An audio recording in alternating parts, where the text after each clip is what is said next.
তুচ্ছ বিষয়ে গণতান্ত্রিক দল নিজেদের মধ্যে ভুল বোঝাবুঝি মিটিয়ে নেওয়ার আহ্বান জানিয়েছেন বিএনপি চেয়ারপারসনের উপদেষ্টা শামসুজ্জামান দুদু।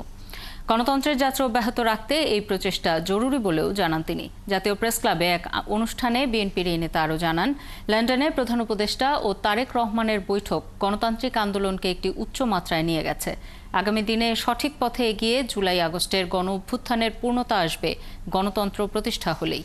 শামসুজ্জামান দুদু অভিযোগ করেন, পতিত আওয়ামী লীগ সরকার এমন একটি নিয়ন্ত্রিত ব্যবস্থা চালু করেছিল যেখানে কেউ ভোট দিতে পারেনি। এক বিএনপি 15-16 বছরে 5,000 শহীদ হয়েছে, গুম হয়েছে আমাদের অনেক বন্ধুরা। ঠিক তেমনি শত শত না হাজার হাজার অন্যান্য বিভিন্ন রাজনীতি গত